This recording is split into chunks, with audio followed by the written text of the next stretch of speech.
सबसे पहले तो 160 करोड़ के लागत से यहां अलग अलग प्रकार के बहुत सारे कामों का भूमि पूजन लोकार्पण हुआ। जोरदार अभिनंदन करें। 160 करोड़ लागत से यह सौगात मिली है आपने को यहां, जिसके 18 प्रकार के अलग अलग विकास कार्यों का लोकार्पण भूमि पूजन एक साथ कर दिया है। लेकिन आज के इस अवसर पर जब यहां बात कर रहे हैं तो अभी बांध सुजारा डैम वृहद सिंचाई परियोजना, तरपेड़ सिंचाई परियोजना, छापर लघु सिंचाई परियोजना से 81,500 हेक्टेयर की सिंचाई का रकबा हमारा पानी पी करके परमात्मा की दया से किसानों की मेहनत का साक्षी बन रहा है। और इतना ही नहीं, अब जितना मैंने बताया इससे 3 गुना और होने वाला है। इस क्षेत्र का कोई हिस्सा बाकी नहीं रहेगा। आज के इस अवसर पर जब मैं आपके बीच बात कर रहा हूं तो आपके बीच बताना चाहूंगा, हमारे बीच यशस्वी भारत रत्न स्वर्गीय अटल बिहारी वाजपेयी जी का जोरदार अभिनंदन करें। अपने भारत रत्न अटल जी का। अटल जी जैसा राजनेता असंभव है। क्या चरित्र और क्या व्यक्तित्व था उनका।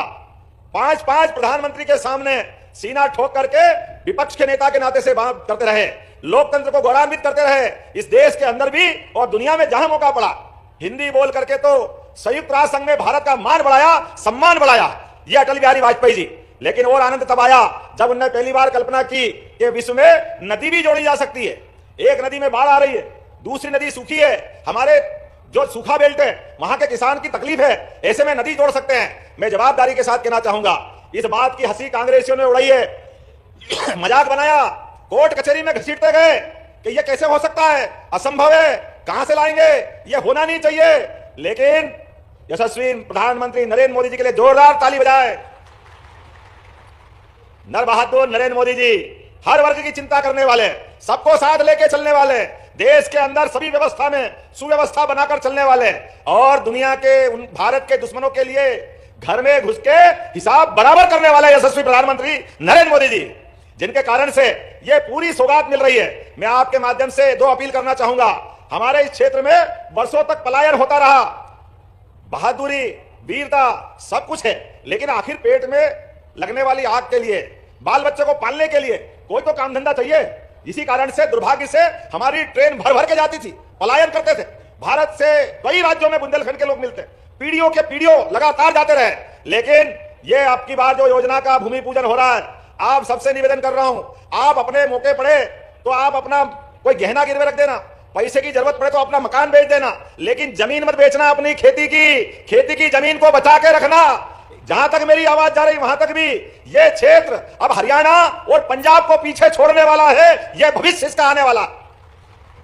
अपनी खेती के आधार पर समृद्धि की माता लक्ष्मी की सवारी निकलने वाली है।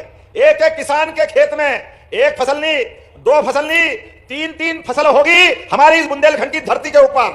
बदलते दौर में माननीय प्रधानमंत्री जी का भी कलेजा देखो, उन्हें कहा है 1 लाख करोड़ की योजना, 1 लाख करोड़ की, और उसमें भी माननीय प्रधानमंत्री जी 90,000 करोड़ रुपया वो देने वाले हैं। जोरदार अभिनंदन करो माननीय मोदी जी का।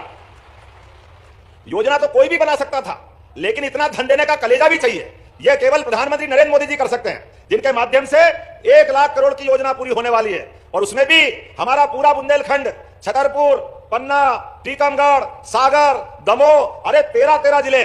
और भाग्य की बात कि 13 ही जिलों के अंदर बड़े पैमाने पे खेती और कई जिलों में पीने का पानी। और जो बीडी जी कह रहे थे औद्योगिकरण के लिए भी उद्योग कहां आते, जहां पानी हो, जमीन हो, व्यवस्थाएं हो, हाथ काम करने वाले हजारों नौजवान हो। केवल एक बात की कमी थी अपने बुंदेलखंड में, वो थी पानी की। मुझे इस बात की प्रसन्नता है, इस योजना के बाद 8.5 लाख हेक्टेयर क्षेत्र में पीने के साथ सिंचाई का रकबा बढ़ेगा। जोरदार अभिनंदन करो इस माध्यम से। 8.5 लाख हेक्टेयर। और हमारा पास का उत्तर प्रदेश, वो भी बुंदेलखंड का हिस्सा है, 2.5 लाख हेक्टेयर उनके क्षेत्र में माननीय महेंद्र सिंह जी वहीं से आते हैं। उत्तर प्रदेश के लिए भी जोरदार अभिनंदन करो इस योजना के कारण से। और माननीय मोदी जी का तो कितना एहसान है, ये नदी जोड़ो अभियान के बलबूते पर ये राजस्थान पूरा